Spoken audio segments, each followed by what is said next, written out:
When director Sean S. Cunningham set out to make the original Friday the 13th, he was trying to craft a cinematic roller coaster ride. He wanted the audience to have fun while being scared. He hoped they would jump and laugh and be shocked by the gory murders. And he was very successful at what he set out to do. His little independent production was such a crowd-pleasing thrill ride, it became one of the biggest hits of 1980 and spawned a franchise that is still going on to this day. So let's celebrate Friday the 13th by looking back and figuring out what the happened to this horror movie.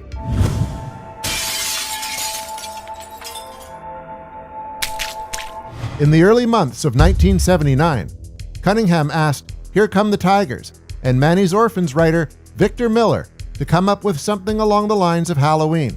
The two would meet every morning to go over the details. As Cunningham told Crystal Lake Memories author Peter Bracke, the idea was to set the story in a remote location and put a lot of young people in jeopardy. He said, quote, "Then we went down the list. Are they in jeopardy from a real force or an imaginative one? Who's going to survive, if anyone?" Locations were kicked around too. How about an apartment building, or a funhouse, or an amusement park? Miller also considered setting the story in a high school. Then he thought of a place he had been afraid of in his own childhood: summer camp. Miller pitched the idea of setting the story at a summer camp before it opens, so they wouldn't have to bring in a bunch of young extras to play campers. Cunningham loved the idea, so Miller wrote the script.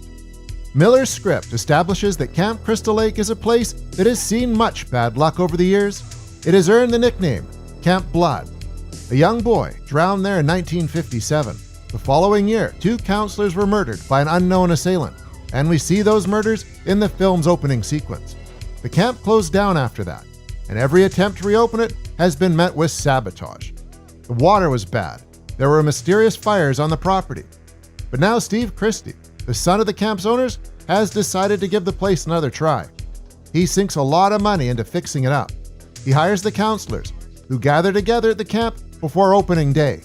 And on Friday, June 13th, someone starts picking them off one by one. Someone who wants to make sure the camp stays closed. In the end, final surviving counselor finds out who the killer is: Mrs. Voorhees, who used to be a cook at the camp until her son drowned there in 1957. His name was Jason. Mrs. Voorhees blamed the counselors for her son's death. Driven insane by the loss of her child, she has been killing people and sabotaging the camp to avenge him. The title on Miller's script was Long Night at Camp Blood, but Cunningham had a different title in mind. In the July 4th edition of Variety, he took out a full-page ad announcing that he was going to be making a movie called Friday the 13th. The ad promised this would be the most terrifying film ever made. He couldn't believe that nobody else had used the title Friday the 13th before. He fully expected to hear that he couldn't use the title because it was already taken. And in fact, there was a movie set for a November 1979 release called Friday the 13th, The Orphan. But the makers of that movie were easily dealt with, and it didn't get much attention when it was released anyway. So the path was clear for Cunningham to make his own Friday the 13th. Most of the responses he got about the ad were distribution queries and offers from investors, which he needed because he had a budget of $500,000 in mind. Special effects artist Tom Savini, who had just provided the gut-munching and head explosions for George A. Romero's Dawn of the Dead. Almost $20,000 of the Friday the 13th budget went toward the creation of Savini's effects. When crafting the script, Cunningham and Miller had decided that all of the murders should be committed with bladed weapons. The kills had to be personal, hand-to-hand. No guns. That would be too impersonal. Savini, who sees gore effects as bloody magic tricks, did an incredible job of making those kills work on the screen.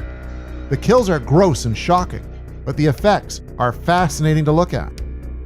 Over the years, it has been suggested that slasher movies are morality plays, that the murders are punishment for characters who have sex or do drugs. That wasn't on Cunningham's mind when he was making Friday the 13th.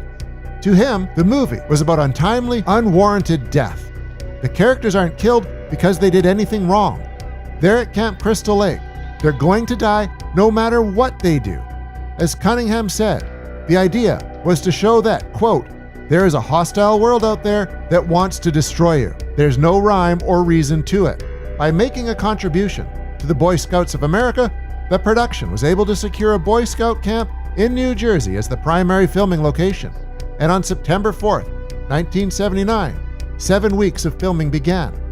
Cunningham was able to assemble a solid cast of New York-based actors to bring the characters to life. The idea being that he wanted people who looked like real kid next door types. The ill-fated counselors in the film are played by Mark Nelson, Laurie Bartram, Janine Taylor, Deborah S. Hayes, Bing Crosby's son, Harry Crosby, future A-lister Kevin Bacon, and Willie Adams, who is also a production assistant. Robbie Morgan plays a counselor who looks like she could turn out to be the survivor. Then she gets knocked off early on, like Janet Leigh in Psycho. Peter Brower, who was dating the assistant director, was cast as Steve Christie. Cunningham considered playing Officer Dorff himself, but ended up casting Ron Milkey, even though he clearly couldn't ride a motorcycle. Ron Carroll was cast as Sergeant Tierney. Rex Everhart plays a truck driver who believes Camp Crystal Lake is jinxed. Walt Gorney plays a character known as Crazy Ralph. It's got a death curse! Cunningham wasn't sure about including the Crazy Ralph character, but he turned out to be a fan favorite. Fingers were crossed that they would be able to get a known name like Sally Field or Meryl Streep to play the survivor, Alice. But that was a pipe dream. The role went to another New York-based unknown, Adrienne King, who proved to be quite capable of playing a terrified young woman who is forced to take violent action against an attacker. And Cunningham was able to get a well-known name to play the attacker, Mrs. Voorhees. His first choice was Estelle Parsons, who had won an Oscar for her role in Bonnie and Clyde. That didn't work out because Parsons wanted a percentage of the profit, so he made an offer to Betsy Palmer. Palmer had a screen acting career that went back to the early 1950s and was a household name due to her many appearances as a celebrity panelist on game shows. The role of Mrs. Voorhees was the opposite of what Palmer was known for. No one would have expected her to play a character like this, and she wouldn't have if she didn't need a new car at the time. She needed about $10,000 to buy the car she wanted, and Friday the 13th would pay her $1,000 a day for 10 days of work. It was the perfect deal, and Palmer was so perfect in the role, most people today remember her as Mrs. Voorhees more than any other character she played. Mrs. Voorhees doesn't show up until the end of the film. The character is never even directly mentioned until she introduces herself to Alice, which makes it impossible for viewers to guess who's doing the killing. Palmer pointed out to Cunningham that he wasn't playing fair with the mystery. She said, quote, "You're not even giving anybody a loose clue that I'm on the scene. They should at least have a glimpse of this woman somewhere earlier in the film. You should put me in that little diner Steve Christie visits, or at a stoplight in my Jeep. Whatever, just a flash somewhere." But Cunningham wasn't interested in providing clues earlier in the movie. It has been said that working on Friday the 13th was really like going to summer camp. They were working in a beautiful, although sometimes creepy, location. There was a joking, carefree atmosphere on the set, but that doesn't mean everything went smoothly. The production ran into some money issues. Cinematographer Barry Abrams begged to have more lights to use, but they didn't have the money to buy more lights. So once night falls in the movie, it is quite dark. They couldn't afford stunt doubles for King and Palmer, so the actors had to perform all their fights themselves. Savini doubled for Bartram in a moment where her character's corpse is tossed through a window. Crosby was temporarily blinded by a chemical used in the fake blood mix. A real snake was killed for the scene where a snake is found in Alice's cabin, a scene that was written to show that the counselors could use violence to defend themselves if necessary, which it turns out to be. The opening sequence showing the murder of 2 counselors in 1958 was supposed to be bigger. It was going to take place outside and include a chase around the boathouse, but when it started snowing and the generator died, they had to film the whole scene inside a barn that had its own power source. It took 3 tries to film the most famous scene in the movie, the climactic jump scare, which was included because the jump scare ending of Carrie had been so popular a few years earlier. It's a scene that Victor Miller, Ron Kurz, and Tom Savini all separately take credit for coming up with. There's also disagreement over who deserves credit for Jason's appearance. Miller had only vaguely implied that the child might have been mentally impaired. Kurz said he was the one who suggested Jason should have physical deformities as well. Savini says it was his idea. And there is no question that Savini was the one who created the makeup effect that was worn by actor Ari Lehman. Cunningham had considered casting his own son Noel Cunningham as Jason, but his wife didn't want their son to spend so much time in that cold water. So he cast Lehman, who had worked with him on Manny's Orphans. That jump scare, presumably a nightmare, was the perfect way to end the onslaught of shocks and thrills Cunningham had put together.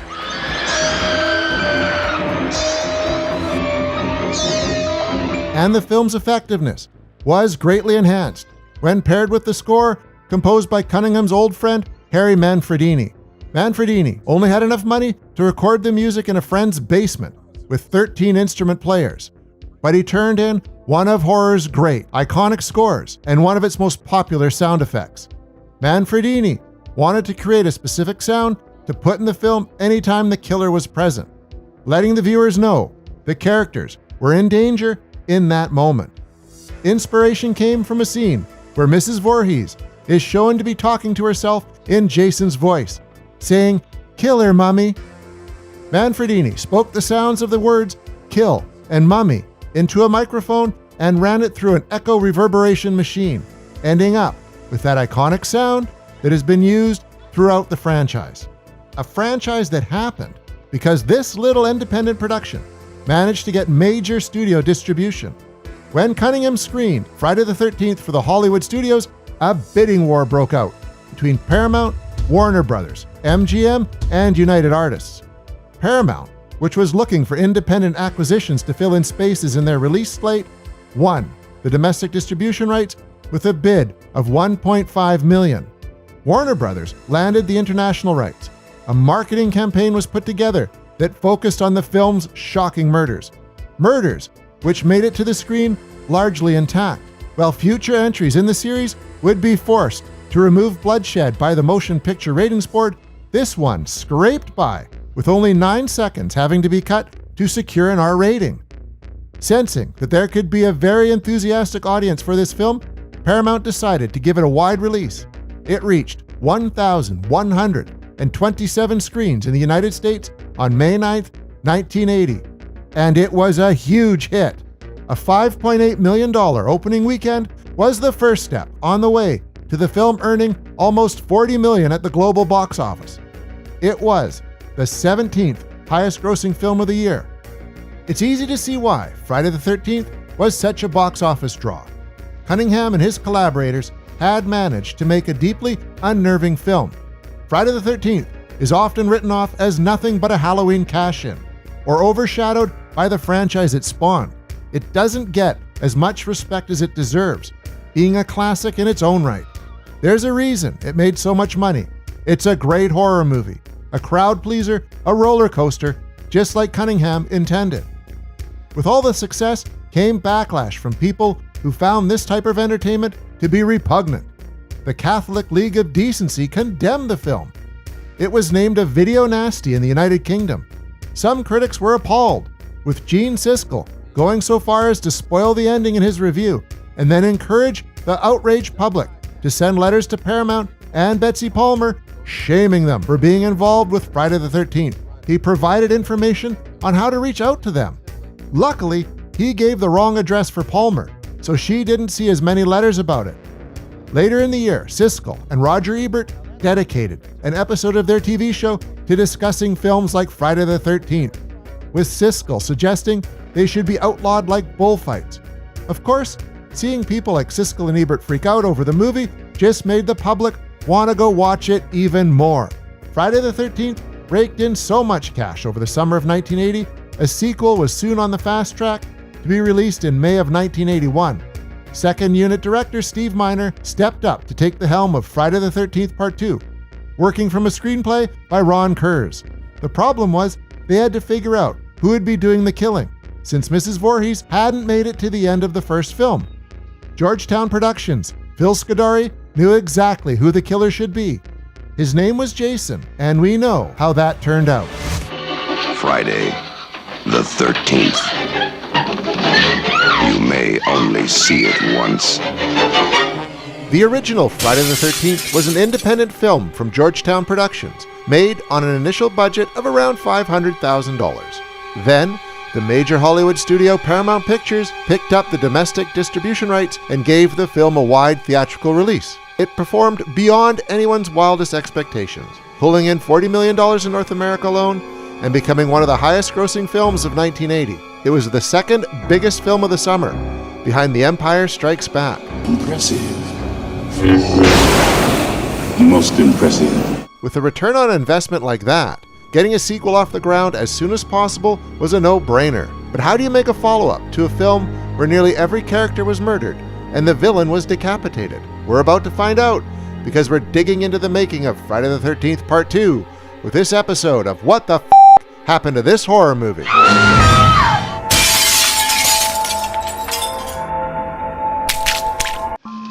I'm going to give it to you straight about Jason. His body was never recovered from the lake after he drowned. Directed by Sean S. Cunningham, from a screenplay by Victor Miller, Friday the 13th starred Betsy Palmer as Mrs. Voorhees, who was working as a cook at Camp Crystal Lake when her young son Jason drowned there. More than 20 years after Jason's death, the son of the camp's owners tried to open the place again, so Mrs. Voorhees killed him and the new counselors he hired, all except one. A counselor named Alice Hardy, played by Adrienne King, was able to fight back against Mrs. Voorhees and cut off her head with a machete. Alice was safe. But Cunningham wanted to throw one last jump scare at the audience, so he added a scene, presumably a nightmare, where the long-dead Jason jumps out of Crystal Lake to pull Alice out of her canoe.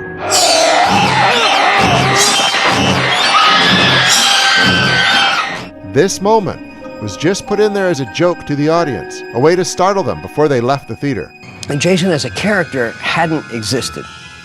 He was just this gag at the end with Ari Lehman coming up out of the water. But it ended up serving as the foundation for a franchise. Friday the 13th was released on May 9th, 1980. By July, Paramount and the producers at Georgetown were in agreement that they needed to make a sequel. I want to thank you guys for watching What the F*** Happened to This Horror Movie, and ask that if you enjoy our shows, please subscribe to our channel right now, like this video, and click on the bell so you can be notified each time a new video goes up. And now, back to the show. Friday the 13th, Part 2. The body count continues. Filming was scheduled to begin in September. They just needed to figure out the story.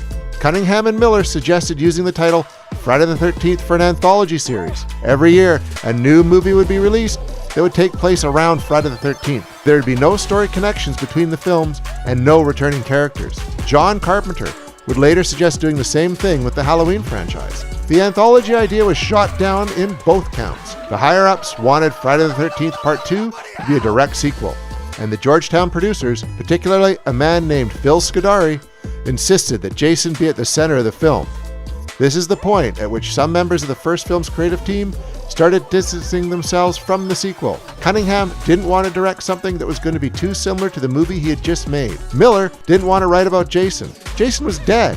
Jason Voorhees is dead. He wasn't. There was no point to the first movie. Special effects artist Tom Savini agreed. He thought the idea of making the sequel about Jason was so dumb, he chose to work on a different camp slasher movie, The Burning, instead.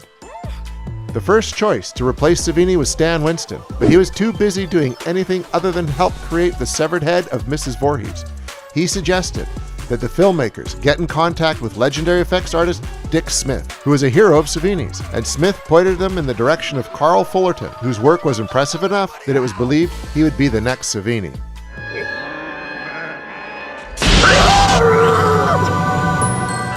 Georgetown didn't have to look far to find replacements for Cunningham and Miller.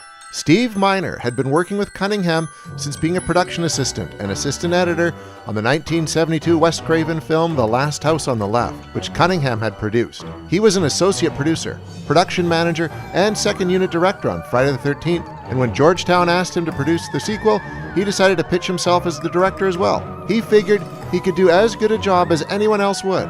and felt he understood what horror fans and the audience had enjoyed from the first movie and would want in part 2. Cunningham agreed to vouch for Miner as director, as long as Miner hired his wife, Susan E. Cunningham, as editor.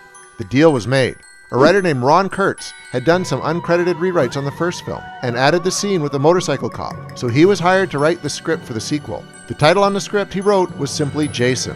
Scudari worked closely with Kurtz while he was crafting the script, giving him ideas during their regular meetings, suggesting kills and acting them out in the middle of busy restaurants.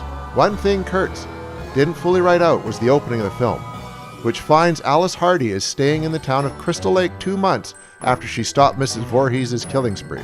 Adrienne King wasn't given a copy of the script when she arrived on set. She was just told to improvise. Come on, Mom, we've been through all of this before. I just have to put my life back together, and this is the only way I know how. While we're catching up with Alice, we're also aware that someone is lurking outside her house. And our first glimpse of Jason comes when we see his legs crossing the street in front of Alice's place.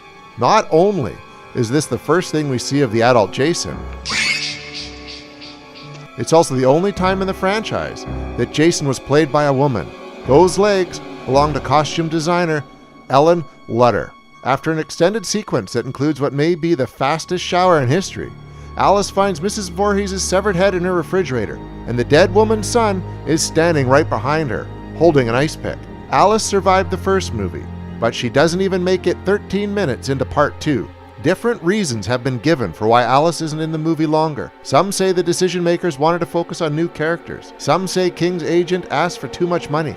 But King has said she requested that she be given a short amount of screen time in the sequel because she was being tormented by a stalker in her personal life at this point. I had someone who came into my life, a very bizarre situation. It was a person who was obsessed. Once Alice has been killed, the story jumps ahead 5 years. A man named Paul Holt has opened a place called the Packanack Counselor Training Center, across the lake from the now abandoned Camp Crystal Lake.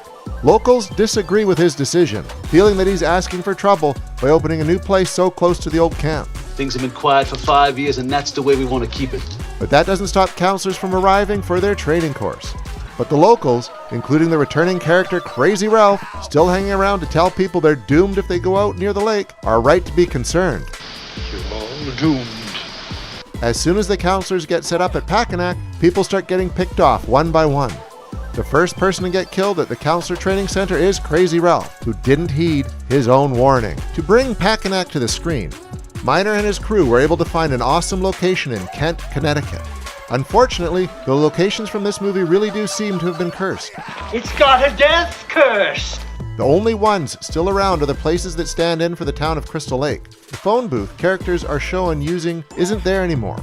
It was fake to begin with, but the buildings remain. Sadly, the house Alice was staying in has since been demolished. The bar characters go to burned to the ground soon after filming was completed. And a few years ago, someone bought the campground and took out the cabins. A house now stands in the spot where Packanack Lodge used to be. You can still visit the locations from most of the other Friday the 13th movies, but there's not much left to visit from this one. Camp Crystal Lake has changed. Miner was aiming high when he went into production on Friday the 13th Part 2. He set out to make the most terrifying film ever, and he felt he could accomplish this while sticking to the structure of the first movie. But he wanted to make sure his film would top its predecessor by having more realistic characters and better dialogue. The sequel also had a higher budget, allowing Miner to give it a more polished look with more camera movement. They even had a Steadicam to use for this one. Kurtz was successful in writing a good bunch of likable characters, and while viewers often pick on the acting in 80s horror movies, What are you kids doing out here?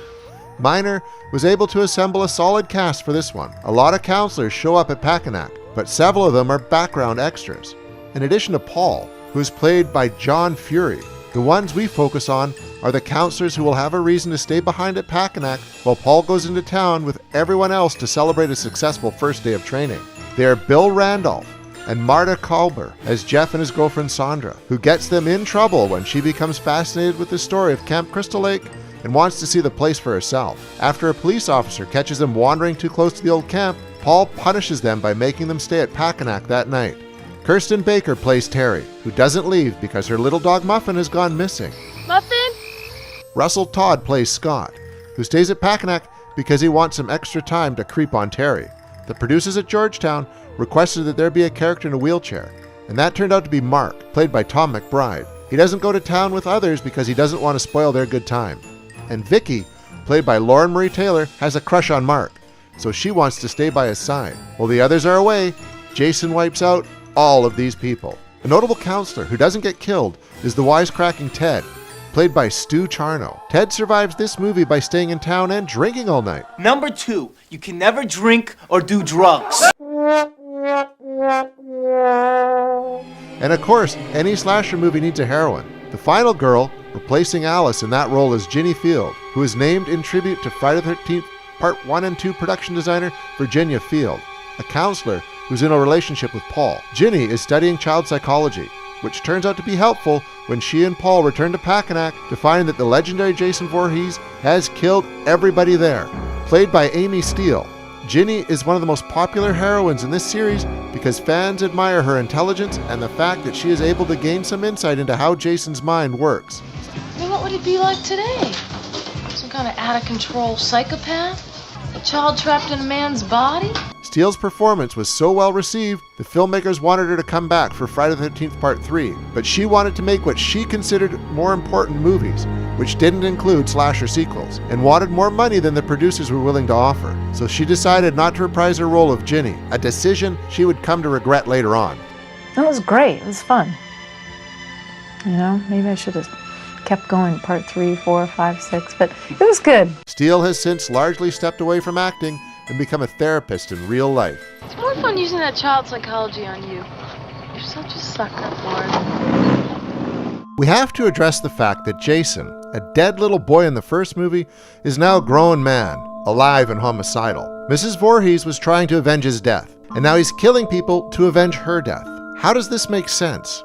Well, the movie doesn't try to give any direct answers, which is for the best. The history of Jason and his mother is told as a creepy campfire story by Paul. He tells us that Jason's body was never recovered from the lake, and that some believe he didn't die, that he has been surviving on his own in the wilderness. We are shown that Jason has put together his own shack in the woods, where the centerpiece is a shrine to his mother's head. Miner believed that Jason survived the drowning incident, and that the child Alice was grabbed by at the end of the first movie wasn't the real Jason. It was a figment of her imagination. The boy, Jason. Ma'am, we didn't find any boy. But there is no one in Part 2 to confirm whether Jason survived and his mother didn't know it, or if he rose from the grave after his mother was killed.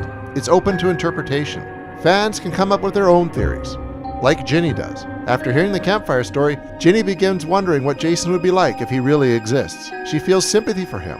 His mother was the only person he knew, his only friend. She understands why he would feel driven to kill for her, and that's how she is able to beat Jason in the end. Jason, Mother is talking to you! Jason has the look of someone who has been living off the wilderness in this film. He doesn't have his iconic hockey mask yet. He doesn't get that until Part 3. Here, he wears a sack over his head, with a hole cut in it for his one good eye to peer out of. Some have said that this was inspired by the look of the killer in the 1976 film The Town That Dreaded Sundown, and it is quite similar. Friday the 13th Part 2 was already in production by the time David Lynch's movie The Elephant Man was released in October of 1980, and that film also features a disfigured character who wears a bag over his head, with one hole cut in it so he can see. When Miner saw this, he said it was an unfortunate coincidence that Jason looked like the Elephant Man. That's probably why he ditches the sack in the next movie. Various crew members put on the Jason costume throughout the film, like Ellen Lutter did for that shot of his legs. Miner initially offered the role to Tasso Stavrakis, an actor and stuntman who had also been Savini's assistant in the effects department on the first Friday, but he turned it down. So the role ended up going to Warrington Gillette, an actor who had stunt training and first got involved with the project when he thought he had a shot at playing Paul. So they said, would you like to be Jason? So I said, hey, listen, I'm happy to do anything you want me to do. Instead, he found himself buried under prosthetics that took 6 hours to apply so he could play the silent role of Jason. Gillette understandably hated wearing that makeup. New mouth, new this. They closed this eye off, which is very painful if you close an eye off for like 12 hours at a time. And he and Steele both hated filming the scene where an unmasked Jason lunges at Ginny through a window, a scene that had to be shot multiple times before they got it right. I was angry and I wanted to kill somebody. He said we have to do that scene again. I thought, oh my God. It was horrific. so Gillette was eventually replaced by stuntman Steve Daskowitz, who also went by the name Steve Dash. He wore the sack mask to pursue Ginny throughout the climactic chase scene, a sequence that's packed with scares, stunts, and even a little bit of urine. The producers wanted a character to urinate in fear during the movie, and that person ended up being Ginny. She hides from Jason under a bed, and while the killer searches for her, a rat comes, walking up to her face. The urine flows, giving away her hiding spot. Dash got very banged up filming Jason's confrontation with Ginny and had to make some trips to the hospital. During the filming of one scene, he broke some of his ribs by falling on Jason's pickaxe, and later he had to get stitches in a finger when Steele accidentally sliced him with a machete. The chase sequence ends in Jason's shack, where Ginny figures out she'd be able to trick Jason by putting on the sweater Mrs. Voorhees was wearing when she was killed.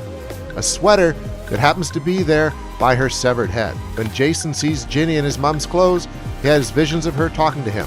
Betsy Palmer reprising the role of Mrs. Voorhees in a cameo.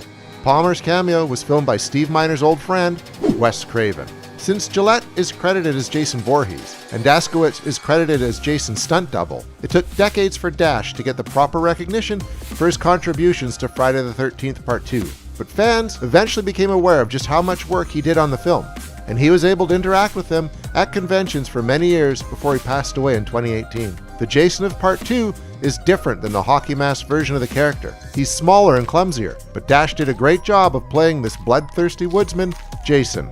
Unfortunately, the movie doesn't feature much of the blood that Jason spills. The ratings board had received a huge amount of backlash for letting the first Friday the 13th get by with an R rating after just a few seconds had been trimmed from the kill scenes, so they were much tougher on the sequels. Miner had to submit Part 2 to the ratings board nearly 10 times, whittling 54 seconds out of the death scenes along the way, before the sequel got its R rating. Every single on-screen kill had to be cut down to some degree. The effects work that was supposed to earn Carl Fullerton the reputation of being on the level of Tom Savini wasn't seen by the audience. And for almost 40 years, the uncut gore footage was believed to be lost forever. It wasn't until Scream Factory was gathering material for the Friday the 13th franchise box set they released in 2020 that it was discovered Fullerton still had a VHS copy of the kills he and his crew created for the film. Thanks to Scream Factory, fans have finally had the chance to see Friday the 13th Part 2 death scenes in all their gory glory. Over the years, some genre fans have noticed that a few of the kills in the first two Friday the 13th movies are oddly similar to kills in the 1971 Italian film A Bay of Blood, which was directed by Mario Bava and is also known as Twitch of the Death Nerve. In particular, scenes of people with axes or machetes stuck in their faces and the double impalement of Jeff and Sandra look like they could have been lifted right out of Bava's movie. Sean S. Cunningham has said that any similarities between the films is purely coincidental, as he didn't see A Bay of Blood until years after the Friday movies were released. But others involved with these movies were definitely aware of Bava's film before the first two Fridays went into production. Martin Getrosser, who worked as script supervisor on the first two movies and co-wrote the screenplays for parts 3 and 5, is such a huge fan of Bava's work that he even named his son Mario Bava Getrosser. When Kurtz was hired to write Friday the 13th Part 2, he and Getrosser felt they should model the kills after the ones in A Bay of Blood, and Getrosser even thought the movie should include a dedication to Bava, who had passed away the month before Friday the 13th was released, in the end credits. That suggestion was shot down by the producers, so there's no denying that multiple people involved with the early Fridays knew they were following in the footsteps of Bava's film.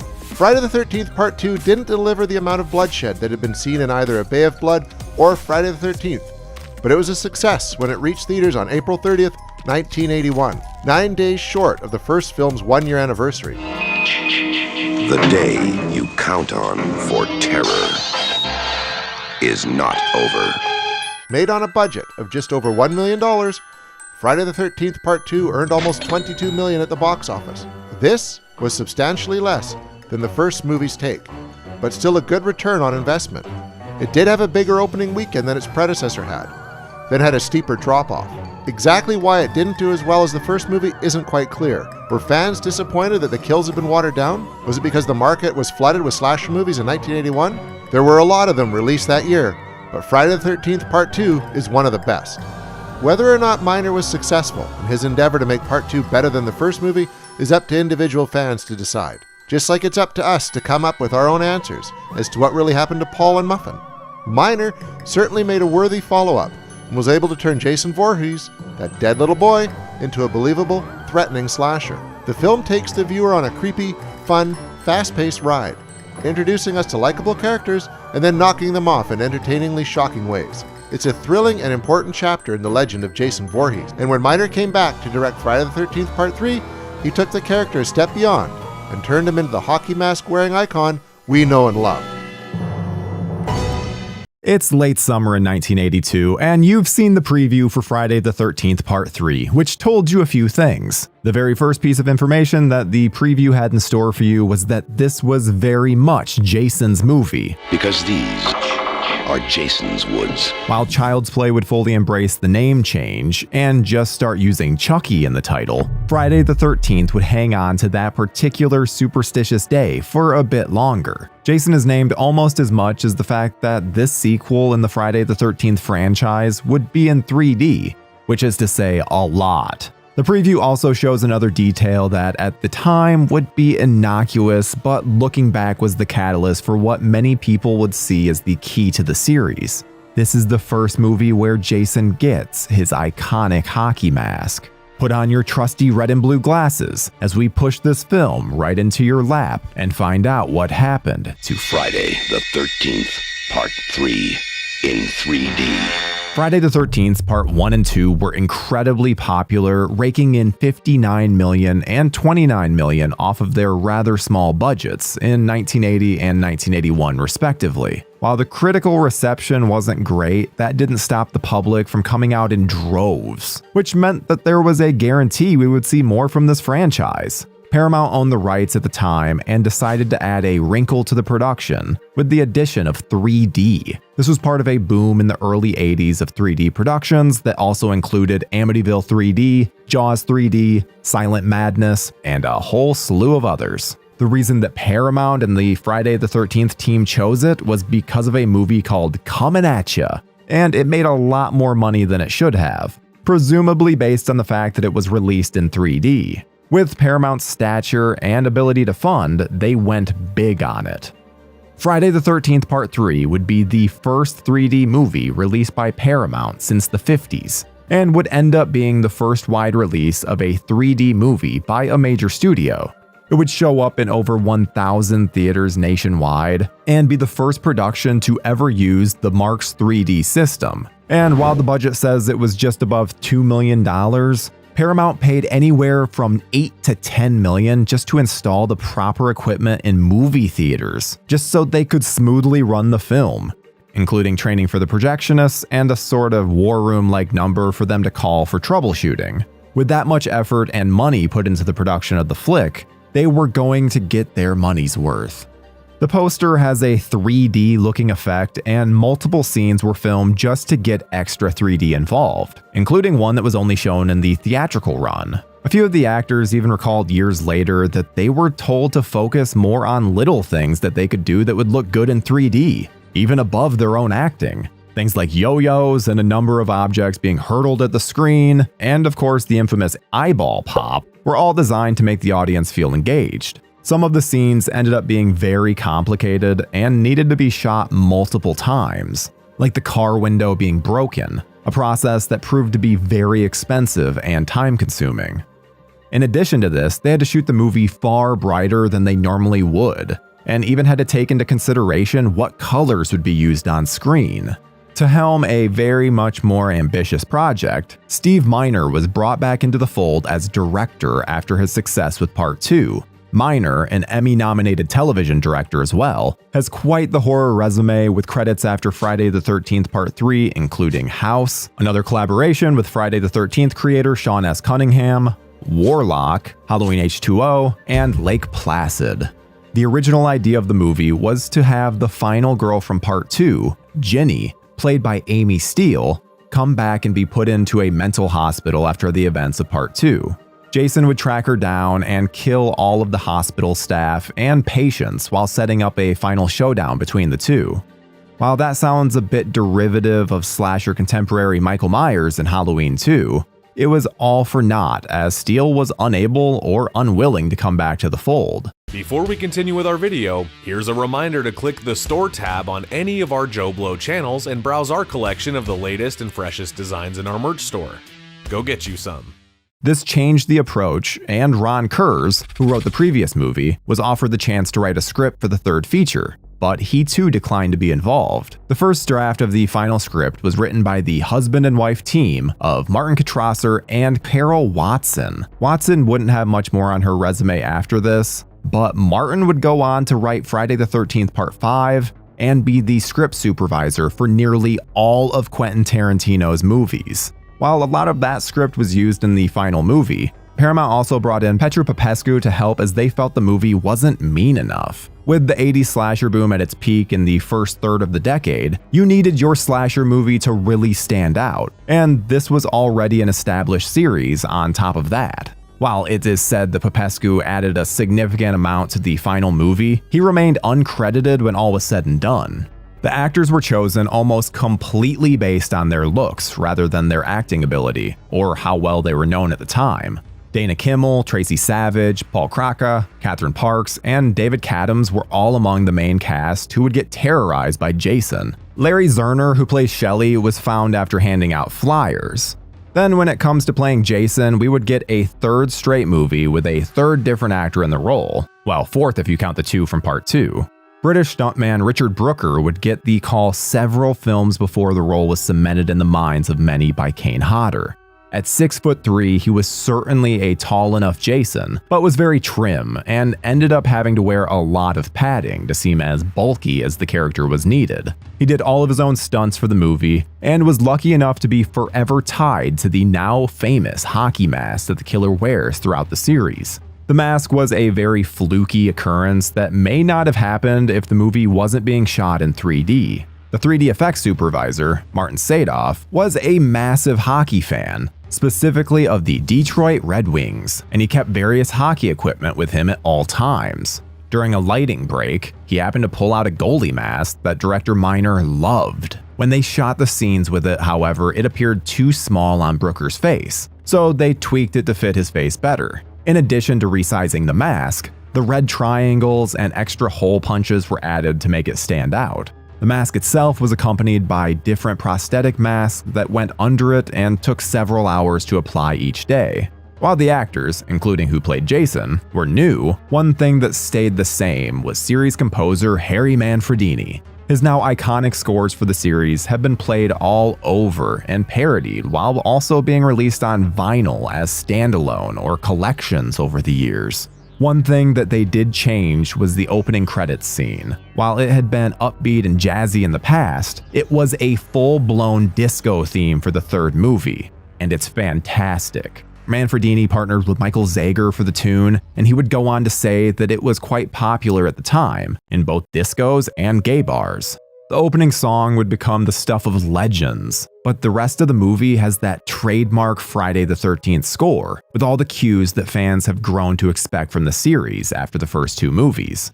To that end, Part 3 marked the first of multiple occasions that the movie was shot under an alternative title, and more specifically under the name of a song from pop and rock legend David Bowie, something that would happen again in the series. Filming on the movie changed from one side of the country to the other, where they went from Connecticut to California, where they would build nearly every building on the Baluzet Movie Ranch. Part of the reason that we receive Richard Brooker as the new Jason is because Jason from Part 2, Steve Daskowitz, was offered the role but was told that he would have to supply his own travel from his East Coast-based home to the new shooting location in California. He declined, and that is why Brooker was able to join the film and be the first man in the mask. The main reason for the move to California was to be closer to the burgeoning 3D technology that they were going to be using on the film, something Paramount was sued for in the realm of $25 million by Marx Polarized Corporation. The movie, like many slasher films, would also need to be cut down in a lot of areas to avoid that dreaded X rating. While the script was changed to have a darker and more menacing feel, the gore, deaths, and some of the scenes from that script needed to be changed. One of the more famous instances of this is an alternate ending, where survivor Chris walks back to the house, only to have the door burst open and have Jason grab her hair and decapitate her. While this would later be revealed as a dream, it was deemed too dark and violent to include. This scene is also notable for using an alternative mask created by none other than Stan Winston. The mask remains in this scene and is not visible in other parts of the movie, with the entire design of the character getting an overhaul. The deaths of Andy, Vera, Edna, Chili, and Debbie all had to be cut down in varying degrees to appease the then MPAA from branding them with an unusable rating. Originally, it was going to be implied that Jason had sexually assaulted some of his victims, but several executives thought that this either went too far or that it would make Jason less marketable. Perhaps some foresight that this series still had a lot of legs to it. Friday the 13th Part 3 was released on Friday, August 13th, 1982, and raked in almost $10 million in its opening weekend. That number is significant because while it was only number 21 for the year in terms of box office numbers, it surpassed the first movie in terms of opening weekend numbers. In addition, as recently as 2020, it's the fourth highest grossing movie in the franchise. And with inflation, it's one of the highest grossing slasher films of all time. Its nearly $37 million take at the box office is impressive, but the critical reception was cold. While reviewers at the time didn't think much of it, it is usually near the top of fans' rankings for the series, and continues to be a crowd pleaser for over 40 years. Now you can say you don't need 3D glasses just to see what happened to Friday the 13th Part 3. Though there could be an argument for a chunk of the Paramount entries, it's wild to think that the fourth movie in a slasher franchise would be considered the series' high. Add on to that this was advertised as the final chapter in what was thought to be a dying subgenre, and we ended up getting one of the best damn horror movies of the 1980s. And of course, in the Friday the 13th franchise. Let's lay it all out. Corey Feldman, who was on his way to becoming an 80s staple, debuted as Tommy Jarvis, who would become the series' main protagonist. Tom Savini, the original makeup artist from the OG, was brought back, and we got one of the best iterations of Jason Voorhees, courtesy of icon Ted White. So let's dance like no one's watching, no dead fucks allowed. Sorry, not my words. And once again head back to Camp Crystal Lake as we explore the making of a classic slasher and ask what happened to Friday the 13th, the final chapter. What?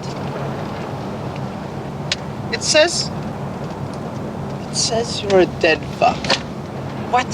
A dead fuck? For every trend that feels like the sky's the limit, we always have the sobering reality that this life is constantly changing. And what's cool now quickly becomes irrelevant in the grand scheme of things. Slashers didn't quite have the same epic length in their golden era as others, but like that of a beautiful star full of blood, boobs, and mayhem, they burned twice as bright for half as long. The subgenre was already waning by the time Friday the 13th Part 3D was released, and the mood over at Paramount was shifting. Though it was a success, producer Frank Mancuso Jr. felt that the violent slasher resentment from family groups and significant publications was becoming an issue, and decided that the fourth Friday the 13th would be the last. How does one walk away on such a high note? Well, the thought was that you could kill your horror franchise before it gets stale. Hence the final chapter moniker. It should be said that there's no guarantee this would have been the last entry, and that producer Frank Mancuso Jr. was more the one who wanted to move on and expand his reach within the company. But everyone involved believed, at least at the time, that this would be the final nail in the proverbial coffin of Jason Voorhees. After directing duties on parts 2 and 3, Steve Miner politely declined to return for the final chapter, saying, "The success of that series is based on remaking the same film over and over again. As a filmmaker, I wanted to go on to something different." Enter Joseph Zito. After his little special effects heavy slasher flick, The Prowler, caught the attention of Paramount, Mancuso took a meeting and a liking to Mr. Zito, trusting that he understood what types of movies they were trying to make. With a director on board, what would make the final chapter unique? How does one go out with a bang 4 movies in? Even if there were noticeable differences story-wise, each entry was essentially the same thing, with the same vibe. But as Joseph Zito put it, he pitched a smarter movie that would focus more on the characters alongside the ultimate set from hell ideas. Shooting mostly at night? You got it. Putting a middle schooler as the main protagonist, along with his family and the main characters? Absolutely. Add in an adorable golden retriever since animals are always easy on set? You're goddamn right. Put some of the most important scenes in the rain while shooting in the middle of winter? Easy peasy. Now it was time to put pen to paper, and according to Zito, Paramount wanted a single vision idea for their last hurrah with Jason Voorhees. But the only problem was that Zito wasn't a writer and never claimed to be one. However, he knew of one with whom he could hash out an outline, one that he was working with on a script before he was hired on to the final chapter. Bruce Hidemi Seiko came aboard and helped work out the general idea for Part 4, while Barney Cohen was brought in to help write the actual screenplay. Bruce sketched out the general story and deaths, and Cohen brought in the family angle and helped strengthen the characters. We don't get great interactions from the likes of Ted and Jimmy without the heart of Cohen's writing. They both agreed that nothing would be worth a damn if we didn't care about the fate of the Scream cast. It may sound ridiculous now, but killing for the sake of it only goes so far. We needed to give a damn about the teens if the final chapter had any chance of actually feeling, well, final.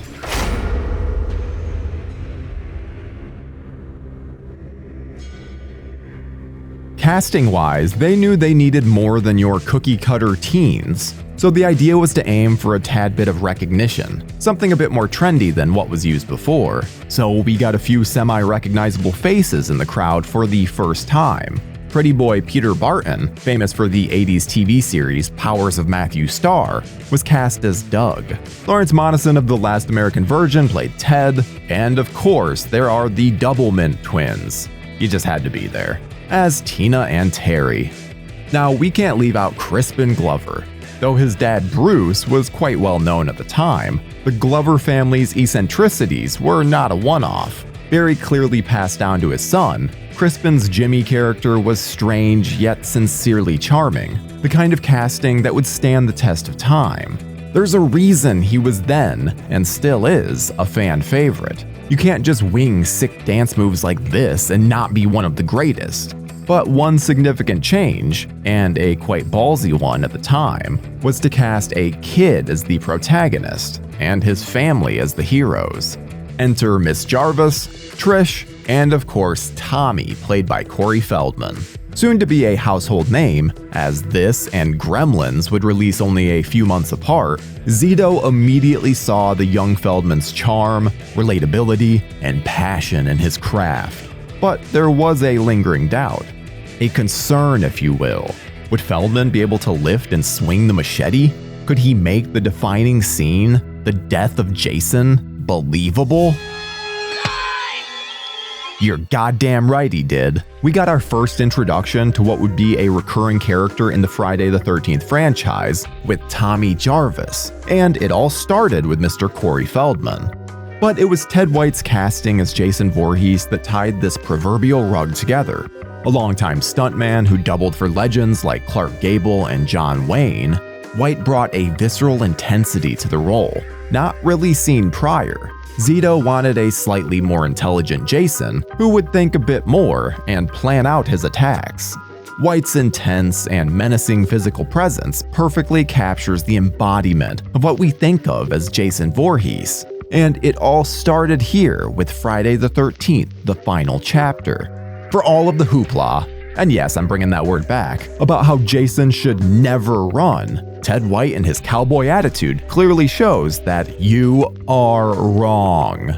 Starting with the first day of shooting on October 31st, 1983, how apropos, the final chapter would be a grueling, freezing, and physically demanding shoot for all involved. Joseph Zito was known as somewhat of a perfectionist, which led to some tense moments on set. These were run-and-gun shoots that, at best, were stressful, and at worst, well, let's just say Mr. White and Mr. Zito had more than a few arguments, with White saying, "Joe Zito and I, we started off pretty good for the first 6 of 7 days, but after that, he became kinda a bully." Judy Aaronson's death as Samantha was difficult to shoot, and led to an unpleasant confrontation between the two. The raft kill was shot in an actual lake. The final chapter was a low-budget movie, so there's no surprise that a water tank wasn't used. But this was in the middle of a Southern California winter, and wouldn't you know it, the water was bone-chillingly cold. Though her lower half was in a wetsuit, for the effects to look real, her top half needed to be exposed and required to be in the lake for hours. Judy had said that it nearly broke her, and all the time spent freezing in an awkward position brought her to tears. Now add on to that a case of hypothermia, and this pissed off Ted White. He had had enough and called for her to be pulled out. And Zito allegedly responded, "Why don't you do Jason and I'll do the directing?" This caused White to threaten to leave if Judy wasn't taken out of the freezing water. This led to more than a few occasions of Ted telling Zito to rightfully kiss my ass. Ted! Hey, Ted, where the hell's the corkscrew? A Friday kill is only as good as the effects artist behind it. And who would be the one to put Jason out of his misery once and for all? Tom fucking Savini, who was Kid Jason's inventor and had previously worked with Zito on the effects-heavy movie The Prowler. Savini bookending his creation just feels right, and ended up being the better decision for the franchise overall. Whether it's Doug's head being crushed against the shower wall, Tina's fantastic car stunt, Glover's double corkscrew meat cleaver demise, or Paul's spear to the crotch. You know, as you would, holding your own crotch. There's just something magical about a Friday the 13th death, and the final chapter does not disappoint. Now, teens dying is par for the course, but since this whole movie would be advertised as The Final Friday, how would they ultimately do away with Jason? How would Mr. Voorhees perish once and for all? Ironically, Tom Savini wasn't a fan of the machete head split, even if it's one of the most iconic deaths in the series, courtesy of his immense talent. But he actually pitched a far more gruesome ending. This would change some characteristics and set up Tommy as not only an effects lover, but one who is also into science. He'd take a microwave apart and tweak the power settings with a voltage controller. As a kid, he'd likely show this off by melting his plastic toy soldiers early in the movie. He would end up jamming this device onto Jason's head, giving us an epic brain melt and head explosion. Though Savini's idea would fit into the budget, the financial wing of the studio thought that it was too far off from the Friday the 13th formula. One of Savini's assistants, John Volich, happened to be messing around with a machete that had previously been used in a zombie's head from Dawn of the Dead, and in an off-the-cuff remark, mentioned that maybe they should use the machete to kill Jason. After all, it is his weapon. The machete idea was pitched to producers, and the rest, they say, is history. However, it should be mentioned that poor Corey Feldman had to do so many days with the bald cap that he actually got the flu. So when you watch the final scene in the movie, it's impressive to know Feldman filmed it sick as a dog. But we should all be able to admit, even if it's a low-key death, the head sliding down the blade, followed by Feldman's Jarvis going batshit crazy, does feel somewhat epic. There's a rawness to it, and it fits perfectly in closing out the series, maybe not in scope, but certainly in emotion. On Friday, April 13th, 1984, Friday the 13th, the final chapter, grossed $11.2 million in its opening weekend, setting a record for the series and Paramount Pictures. The reception from fans was ecstatic, grossing right under Part 3D with $32.9 million, and becoming the second most successful entry. And what of its legacy? Well, it's become a fan favorite and considered the best, if not the top 2 in the entire series. And it's not hard to see why. Ask any Friday lover if it's beloved, and you get a resounding fucking A right it is. We have a charming cast with excellent chemistry, great kills, and a fantastic portrayal of Jason Voorhees. We cared enough to laugh and scream, and in the end, cheered on Tommy to go to town with Jason's machete, to look back on Part 4 with a grueling shoot, set drama, and the foolish attempt to kill a series prematurely. The fact that this is even enjoyed is a triumph. But to come out as an agreed upon high mark for the Friday the 13th franchise is a damn near miracle. We were lucky to get something this fun, violent, and cool, and we are damn happy it's grown a following with the new generation. Jason will never die, and will continue to live on as passed down by generations, whether on Blu-ray with friends, a marathon on Shudder, or at a midnight showing. The final chapter did prove one thing: Jason Voorhees was here to stay.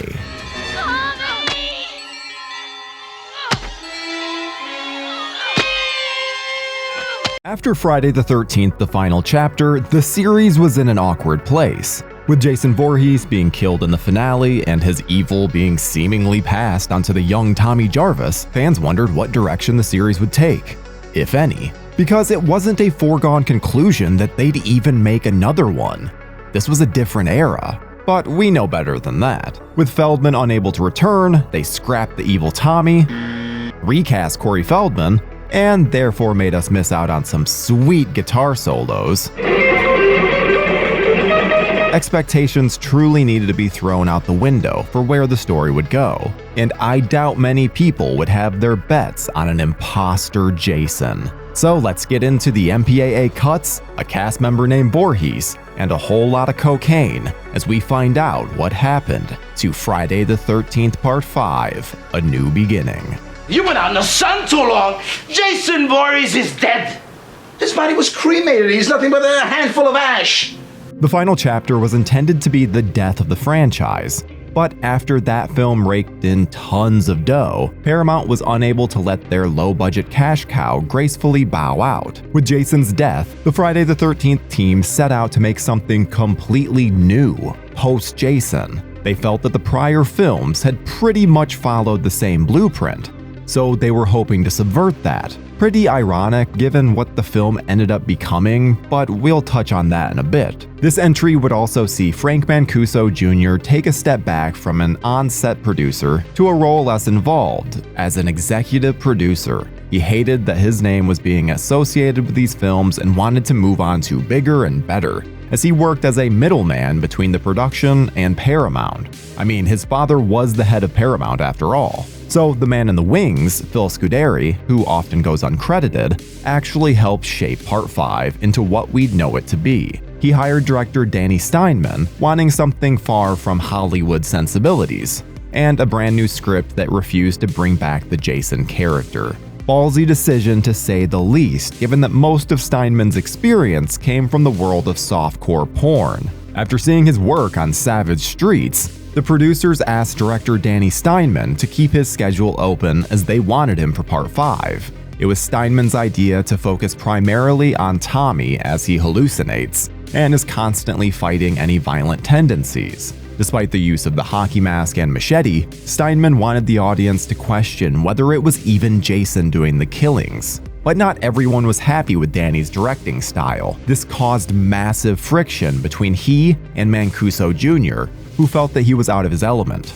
The script would be worked out by Martin Katrasser and David Cohen, with Steinman doing massive rewrites. And according to many cast members, the script was never fully finished while filming. Much of the dialogue was scrapped on the day, and they'd come up with something on the spot. The story of Friday the 13th Part 5, A New Beginning, follows Tommy Jarvis as he heads to a house for troubled teens. He's trying to get over the events of the final chapter and is overly quiet. When one of the residents is brutally murdered with an axe, a series of grisly murders start occurring at the house. Is it Tommy, or has Jason truly returned from the grave? And one thing that few people seem to bring up is that this also introduced a very different element to the series. We were following a male lead.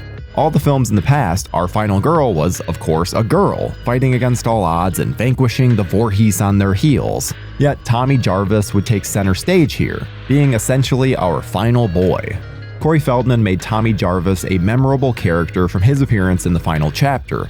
This little ball of energy and special effects masks was the perfect surrogate for so many young viewers watching. And with the end of Part 4 setting up Tommy as a bad guy, there was a lot of intrigue. But then stepped a filmmaker who ruined everything: Steven Spielberg. See, Spielberg was producing this little film called The Goonies, which Feldman was signed onto, and therefore was unable to film Friday the 13th Part 5. Much to the chagrin of Corey Feldman, and Corey's schedule was nearly impossible for the filmmakers to contend with. So they brought a crew to Feldman's backyard to film a brief dream sequence that would see Jason return to kill 2 men before setting his sights on Jarvis. The crew was only at Feldman's residence for a couple of hours, setting up a rain machine and getting reaction shots of the boy. The shots of Tommy walking through the woods are actually of a smaller woman.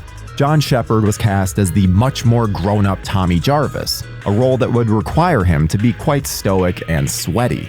He's still making scary masks, but he doesn't really feature any of the characteristics that the character had in 4. The events have clearly traumatized him to no end. Shepherd was actually disappointed when he initially found out that he'd gotten the lead in a Friday the 13th film, and not some movie called Repetition. He never wanted to be in a horror film as he was deeply religious. But a friend convinced him to take the part, insisting that he was the good in all of this evil. Shepherd claims to have played him as a Boo Radley type. Young Shavar Ross had been working the television circuit, appearing on different strokes when he got the role of Reggie the Reckless. Though, in order to take the part, his parents had all of the curse words excised from Reggie's dialogue. Actress Melanie Kinnaman didn't want to be one of those damsels in horror movies, so she did a bit of film study before getting the role of Pam, using Jamie Lee Curtis as a prototype. The rest of the cast is filled with unknown actors from the time, though several stuck around the horror genre, and we have to mention Deborah Voorhees, who got the part due to her name and, assets. Her part had actually already been cast with actress Darcy DeMoss, but Steinman was adamant that he wanted Voorhees. DeMoss was still paid for the part and would eventually appear in Jason Lives. Oh, some damn enchiladas! As one of the standout characters of the film, Demon, Miguel Nunez Jr. knew that he had to impress. He came up with Demon's whole look and even wrote the song that he sings. Ooh, baby, ooh, baby. Much of his role is ad-libbed, with Nunez's natural charisma beaming through. The final chapter's Ted White turned down the chance to return as Jason in Part 5, so he was replaced by stuntman Tom Morga. Morga has a rather small stature and provides a very different look to the Jason character, who is typically depicted as large and lumbering. But with Roy, the eventual killer, being played by Dick Wind, being on the smaller side, it was a smart decision for continuity's sake. Before we continue with our video, here's a reminder to click the Store tab on any of our JoBlo channels and browse our collection of the latest and freshest designs in our merch store. Go get you some. It's showtime! Part 5 started filming in September of 1984 in Camarillo, California, under the title Repetition. This was done so that union busters wouldn't prey upon the production, since the films were known to break some rules. And while they usually use titles from David Bowie albums, Mancuso thought Repetition would work perfectly, given the plot of the series staying more or less the same from film to film, and the main criticism against them being that they're all the same. The production was absurdly cheap, cutting corners at every chance, whether it was makeup, trailers, or putting the crew up in run-down motels. There's a funny story early in filming where Shavar Ross came to set wanting to meet Steinman, but it was during the topless scene. They yelled at Shavar, and Danny talked to him in order to shield the actor's view from what was actually happening on the monitors. And there's another element of the production that was prominent that doesn't get brought up nearly enough: cocaine. According to actor Bob DeSimone, the paramedic and sleazebag in the film, cocaine was prominent on the set at all times. With the many night shoots occurring, it facilitated staying up late and still being energetic, so it was a commodity on the set and other sets at the time, ironically, except for the scene where he snorts it in his car. Though Bob claims that he was the only person at the time of shooting that scene that wasn't high. Outside of the massive cocaine on set, the cast and crew often divided into cliques. Taking a method approach to his role, John Shepherd found himself quite unliked by various people due to his very quiet and standoffish demeanor. But Shepherd felt that the rest of the cast just wanted to party, and he was dead set on taking this seriously. In his mind, if they didn't put everything into it, the movie wouldn't turn out good. Obviously, the major sticking point for many viewers is always going to be fake Jason. It's eventually revealed that EMT Roy is actually the father of the mentally impaired boy that was slain at the beginning of the film. So he takes out his revenge on everyone except the person who actually killed his son. It's one of the most baffling decisions, but as much as people hated the twist, this does feature one of the largest body counts of the franchise, with 19 deaths. That means the longest that we have to wait is a measly 7 to 8 minutes for another kill. The momentum of this film being absolutely unmatched. And despite it not really being Jason, it's easy to forget that, as for all intents and purposes, until he takes off that mask, this is Jason. Roy certainly doesn't have the strength to come crashing through doors like the Kool-Aid Man. Oh no! Oh no! Oh no! Oh yeah! Despite it being formulated from the beginning, the ending practically feels like a reshoot with how disconnected it feels from the rest of the movie. But since when has a bad ending ruined a good time? With those 19 deaths came absurd requests from the MPAA. The Friday the 13th franchise has always been targeted by the MPAA, so this is no real surprise. Violet was originally going to be stabbed in her nether regions, Junior's decapitated head was only allowed to bounce the one time, and we were supposed to see more of the leather strap enter Eddie's eyes. But what we lost in gore was made up for in nudity, though the Deborah Voorhees sex scene was cut from 3 minutes all the way down to 10 seconds, so they clearly weren't okay with all of it. Friday the 13th Part 5, A New Beginning, opened in the United States on March 22nd, 1985, and brought in over $8 million on its opening weekend. The film would end its run at $22 million. Considering its budget of just $2.2 million, this was still a success. But given that this was $10 million less than its predecessor, the series was trending downward, and the reaction from critics and fans was not so kind, feeling ripped off by not having Jason actually appear in the film. Fake Jason just wasn't gonna cut it. So they knew they had to switch gears if they were going to make another entry, but that's a story for another time. Friday the 13th Part 5 has often been considered a black sheep of the series, a film that just doesn't work and is desperately in need of Jason. But thankfully it's been re-examined as the film it truly is, a great whodunit with plenty of sex and violence to satiate horror fans. And hell, Jason may not be technically in the film, he's still got that Jason aura to him, which I'll certainly take over fucking Corey Cunningham. What do you think of Friday the 13th Part 5, A New Beginning? Do you mind imposter Jason? What's your favorite kill? Let us know in the comments and we'll see you in the next one. Paramount Pictures tried to end the Friday the 13th franchise with the fourth film, The Final Chapter, in 1984. The movie did so well at the box office, they couldn't resist continuing the series with A New Beginning the following year. Once again, they had a success on their hands, but the movie made substantially less money than its predecessor had, and the executives thought they knew why. The franchise had tried to move on without Jason Voorhees, and the audience felt cheated. They wanted more Jason. So when development began on another sequel, there was only one mandate in place. Jason had to be brought back from the dead. Writer-director Tom McLaughlin was hired to resurrect the iconic slasher with Jason Lives, Friday the 13th Part 6. And we're here to tell you what the happened to this horror movie. When Paramount acquired the distribution rights to the independently produced horror movie Friday the 13th, nobody expected greatness would come from this cheap little slasher. But the movie turned out to be a massive hit and kicked off a franchise that was a reliable moneymaker for the studio throughout the 1980s.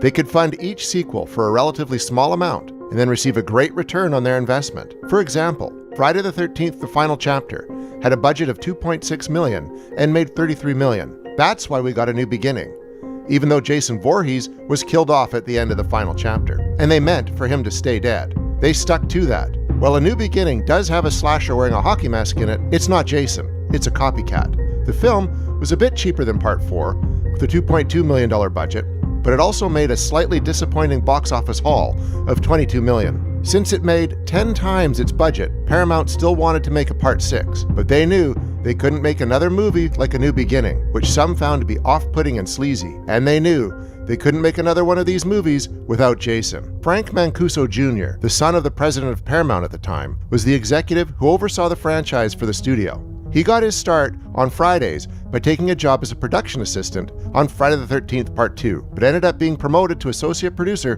by the time filming was over. He was the primary producer on Part 3 and the final chapter, then decided to take a step back from the movies after that. He remained involved as an executive producer and the rights holder. The people who had invested in the original movie liked dealing with him, but starting with A New Beginning, he wasn't as hands-on as he had been on the previous 2 films. A New Beginning turned out to be his least favorite Friday of the Paramount era, but he felt they could turn things around with the next sequel and improve the box office. I want to thank you guys for watching What the F*** Happened to This Horror Movie, and ask that if you enjoy our shows, please subscribe to our channel right now, like this video, and click on the bell so you can be notified each time a new video goes up. And now, back to the show.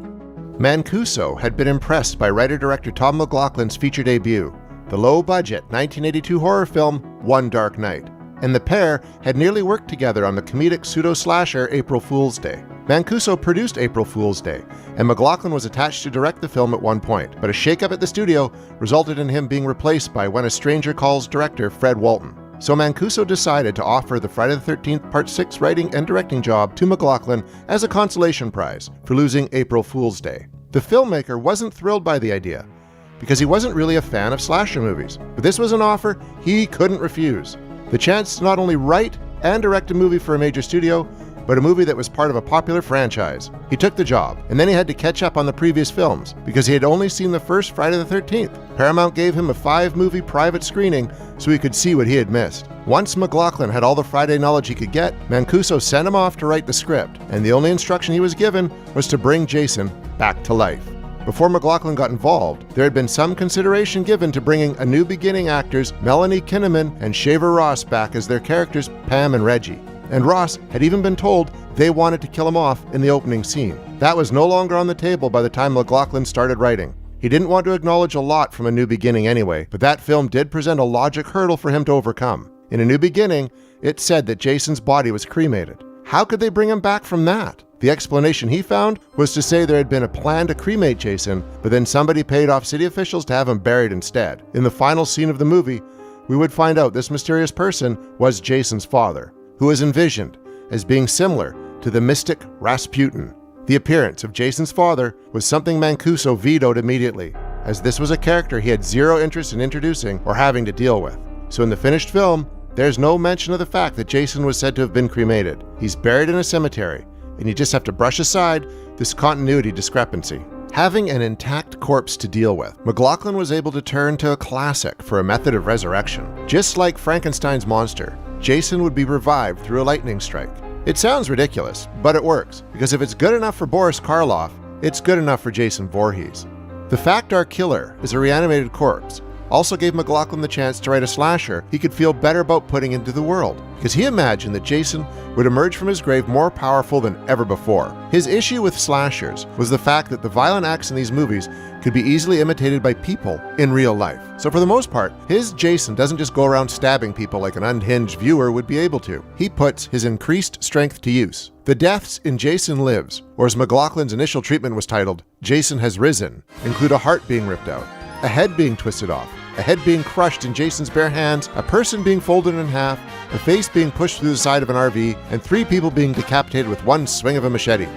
The kills are over the top, but highly entertaining and satisfying. A couple of the kills did have to be rethought between the treatment and the script. Trying to figure out how to equip Jason with multiple weapons he could use throughout the film, McLaughlin decided he would come across a group of hunters in the woods, and one of these hunters would be a real macho guy who carried all sorts of accessories with him.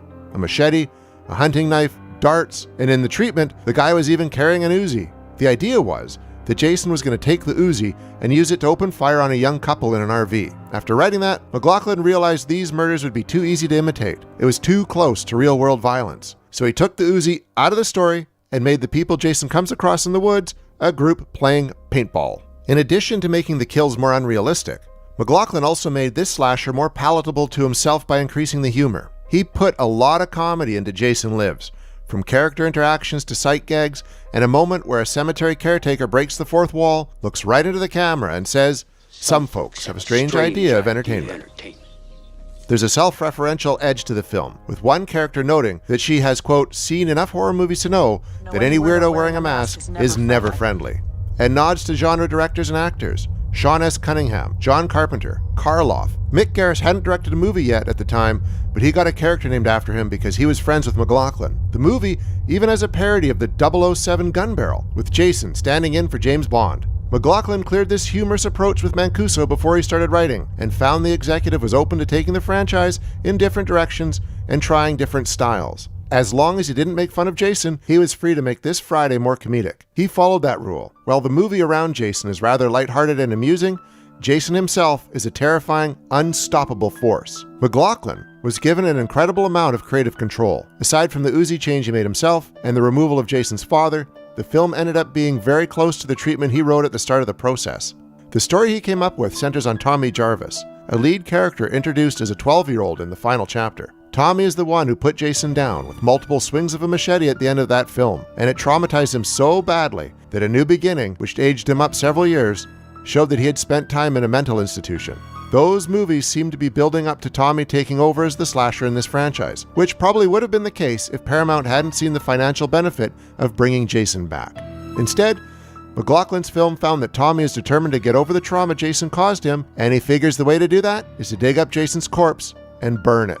Poor, misguided Tommy. Jason is dead and at peace now in that grave. But when Tommy unearths him and the lightning strikes, he wakes up very angry and resumes his killing spree. The town of Crystal Lake has tried to put the Voorhees nightmare behind them. The place has even been renamed Forest Green. The local youths have been told Jason was just a legend, and the camp is open for business. Now history's repeating itself, as Jason slashes his way from the cemetery back to the campground. Tommy tries to get the town sheriff to believe that Jason's back, but he doesn't have much credibility. The only ally he's able to get is the sheriff's rebellious daughter, Megan. It all builds up to a rematch between Tommy and Jason in the waters of Crystal Lake.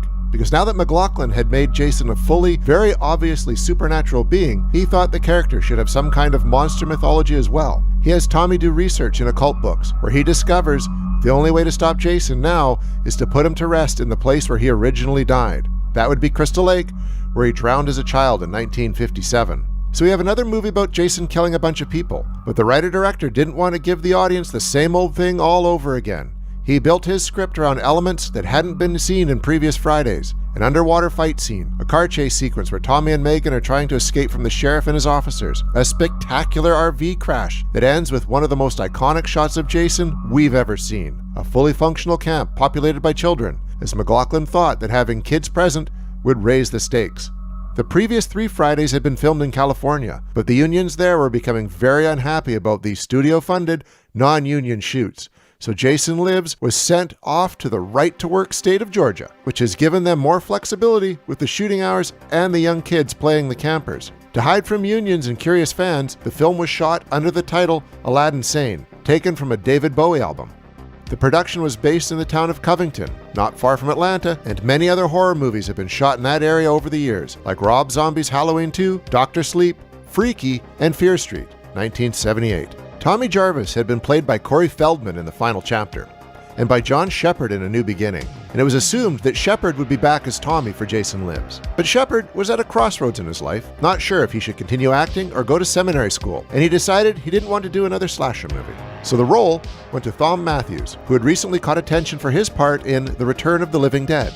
McLaughlin was able to assemble a really good cast for his movie, including David Kagan as the tough, disbelieving Sheriff Mick Garris, Vincent Gostafaro as the deputy who's proud of his new laser scope, Jennifer Cook as the sheriff's daughter and Tommy's love interest, Megan, Carrie Noonan, Renee Jones, and John Travolta's nephew, Tom Fridley, as Megan's fellow camp counselors, Tony Goldwyn in his first screen role as an unlucky victim, McLaughlin's then-wife Nancy as another victim, child actress Courtney Vickery as a camper who's aware of Jason's presence at the camp, Welcome Back Cotter's Ron Palillo as a friend of Tommy's, Darcy DeMoss, who had nearly been in A New Beginning as the girl whose face gets smashed into the RV wall. The list goes on, because you need a lot of victims in a Friday the 13th, and this is a standout slasher movie, because McLaughlin cast good actors and gave them good dialogue to deliver. He very effectively made us like and care about many of the characters. The role of Jason was offered to the final chapter's Ted White, but he hadn't been too enthusiastic about playing Jason in the first place and turned down the chance to come back. So the filmmakers turned to stunt coordinator Dan Bradley, who still works in stunts to this day and has also become a very successful second unit director, handling the action scenes on Bond, Bourne, and superhero movies. Unfortunately, Bradley would get fired from playing Jason because the producers didn't like his build. According to people involved with the production, he had put on some weight between the time he was hired and when he reported to the set for the scene where Jason kills the paintballers. His scene is still in the movie, and he's great in it, but the higher-ups weren't pleased, and he got the boot. His replacement was the runner-up who had been passed over because he didn't have any film experience, nightclub manager C.J. Graham, who had been an infantry platoon sergeant in the U.S. Army. Graham came to the filmmaker's attention because an illusionist performing at his nightclub had a moment in his act where Jason comes busting through the wall, so he put Graham in the Jason costume. That illusionist happened to be a friend of Jason Lives special effects artist Martin Becker. Becker saw the act with Graham as Jason and suggested he be cast in the movie. McLaughlin found Graham to be a great performer to work with because he followed direction perfectly. Since Jason is now a rotting but walking corpse, the director wanted him to move differently than he ever had before, more robotically. Graham nailed that sort of movement, and while appearing calm and methodical, he also comes off as being very sinister. You can spot Bradley in the movie because, aside from a shot of Graham holding a severed arm, he is Jason in the daylight scenes. If it's night, it's Graham, and there's a whole lot of night in the movie. The production took place over 6 weeks of night shoots during winter months. That had to be a grueling schedule for the cast and crew, and those nights weren't always easy. Nancy McLaughlin especially had it tough during the filming of her death scene. First, she was nearly impaled when a spear didn't break through a windshield in the way everyone expected it to. Then, she had to stick her head into a water puddle in the middle of a cold night and found that the oxygen regulator she had been provided with wasn't working properly, so she just had to hold her breath. The climatic fight scene in the lake involving Jason, Tommy, and Megan was so complicated that it was filmed in 3 different locations. The shots above the water were done in a lake in Georgia, where C.J. Graham would be covered in leeches while submerged. Most of the underwater shots were done in a temperature-controlled pool in California, but the owners of the pool wouldn't let McLaughlin film the moment where Jason's head gets chewed up in a boat's outboard motor there. So McLaughlin went over to his parents' house and filmed that shot in their pool. The gore from Jason's damaged head ended up wrecking the pool's filtration system, so it turns out the other pool owners were right to not want that in their water. Despite any issues, McLaughlin and his cast and crew made magic on the days and nights they were working on Jason Lives, delivering a fun, fast-paced, clever Friday the 13th movie with great production value. Cinematographer John Cranhouse helped McLaughlin make an awesome-looking movie that appears to be much bigger than its $3 million budget. Bringing the film in on budget was a struggle. The producer in charge of the cash flow was Don Burns, who didn't seem to be popular with McLaughlin or the crew. It has been said that he was a cheapskate who rushed the filming of certain moments and denied equipment requests from McLaughlin, making the director rethink how to shoot some scenes. He was so disliked that the director and crew decided to get some revenge on the night they filmed the RV crash. Burns had reserved the swamp cooler on the top of the vehicle for himself. He wanted that to be removed from the RV before the stunt so he could put it on his own RV. The crew chose not to remove the swamp cooler, and in the finished film, you can see it getting destroyed, tumbling down the road as the RV flips over. Ready to give McLaughlin more grief was the ratings board, known for having issues with the Friday the 13th films. Having dealt with them several times by this point, Mancuso started preparing for the ratings showdown as early as the script stage, advising McLaughlin to rework kills he knew the ratings board would object to. The special effects artists at Real EFX also cut back on some planned effects because Mancuso told them, quote, "It'll never make it into the movie, so don't try." Even then, McLaughlin shot 3 versions of some kills, ranging from bloodshed he deemed to be PG-13 level to gore that was certain to be cut out. And while they knew the ratings board was going to be a pain, the movie still ended up with 3 more kills than McLaughlin had intended. After watching an early cut of the film, Mancuso decided they needed to do reshoots to add in some extra kills. The scene where the drunken cemetery caretaker, played by Bob Larkin, and the newly engaged couple, played by Roger Rose and Vincent Gostafero's wife, Cynthia Canny, get killed in the woods, was added during post-production. The caretaker had been meant to survive the movie and would have interacted with Jason's father in that discarded ending, and the engaged couple was added just to be killed. The death of camp counselor Sissy, played by Renee Jones, was also enhanced with additional photography. Her death had been entirely off screen, but they added in a moment where we see Jason twisting her head off. There was an elaborate special effect done to show her head being removed, but the rating boards made sure that was cut. McLaughlin was a little bummed that Mancuso had him add kills because he wanted the total body count to be 13. He thought that would be the perfect number. There's some questionable math at work here, though, because those 3 added kills didn't boost the film to a total of 16 deaths. There were 18 kills in Jason Lives. The ratings board made them trim down some of these kills, and even with all the self-censorship that had been done before the movie was screened for them, they still had plenty of problems with it. McLaughlin has said the movie had to be shown to the ratings board and the death scenes had to be altered 9 times before it finally got an R rating. The deaths weren't the only things the ratings board could have found objectionable with this sequel, as it was the first, and to this day remains the only, Friday the 13th movie that doesn't have any nudity. Fridley and DeMoss do have a sex scene, but nothing is revealed. The producers encouraged McLaughlin to ask DeMoss to take her top off for the sex scene on the day it was filmed, but she declined. McLaughlin wasn't interested in playing into slasher movie cliches that way. He wasn't into the sex equals death concept, and this isn't a slasher that directly punishes characters for smoking weed or having premarital sex like so many others do. McLaughlin wanted to give the audience a thrill ride, an old-fashioned popcorn horror movie with a comic sweetness, a legitimate storyline, and likable characters. And he was successful in achieving this. His movie was made all the more fun with the addition of music from legendary rocker Alice Cooper. There are 3 Alice Cooper songs on the soundtrack: Teenage Frankenstein, Hard Rock Summer, and one that was written specifically about Jason Voorhees and plays over the end credits. Jason and Alice shared the screen in the video for this song. He's back, the man behind the mask. Beyond the rock music, there's also, for the 6th movie in a row, a terrific score from Harry Manfredini. Jason Lives, Friday the 13th Part 6 had all the elements in place to give fans a great time, but unfortunately, fewer of them turned out to see the movie than had come out to see any previous Friday. Released on August 1st, 1986, Jason Lives opened at number 2 at the box office, coming in behind Aliens, which had just been released 2 weeks earlier and drew a lot of horror fans away from Jason's return. Jason Lives took another hit the following weekend when David Cronenberg's The Fly showed up to take more attention away from it. This sequel was supposed to be a rebound from A New Beginning's disappointing $22 million, but instead, it made even less. Jason Lives ended up with a box office haul of just over $19 million. The numbers weren't what Paramount was hoping for, but again, there was enough return on investment that they decided to move ahead with another sequel. Mancuso offered McLaughlin the chance to direct Part 7, but McLaughlin felt he'd already put all of his good ideas into Part 6. Mancuso told him there was a chance that wouldn't be an issue, because the 7th film might not be another Jason movie. They were in talks with New Line Cinema to do a crossover with that company's horror icon. They were talking about making Freddy vs. Jason. Unfortunately, Mancuso had to come back to him soon after and tell him that the deal with New Line couldn't be worked out. Almost 20 years went by before Freddy vs. Jason was actually made. With that crossover no longer an option, McLaughlin pitched one of a different sort, one that could take the Friday the 13th franchise further into comedic territory than Jason Lives had gone. In the tradition of Abbott and Costello's encounters with the Universal Monsters, McLaughlin suggested they do Cheech and Chong Meet Jason, playing stoner camp counselors. Paramount didn't go for it, and Friday the 13th Part 7, The New Blood, was made without McLaughlin's involvement.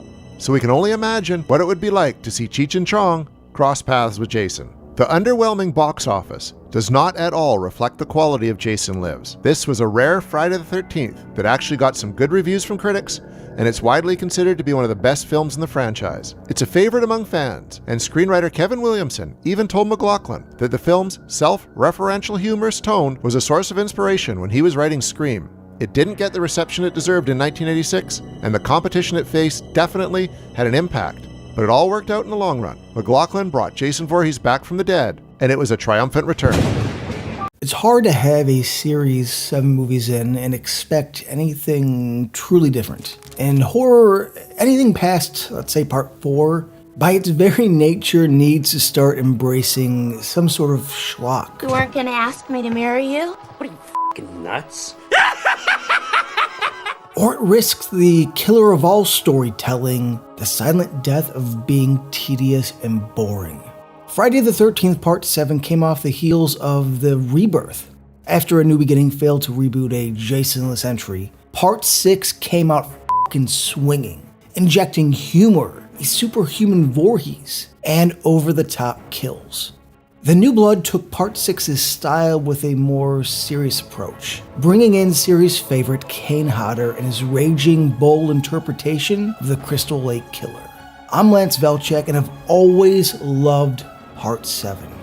And today I'll explain the scene that sums up why. This, my friends, is Scene Breakdown.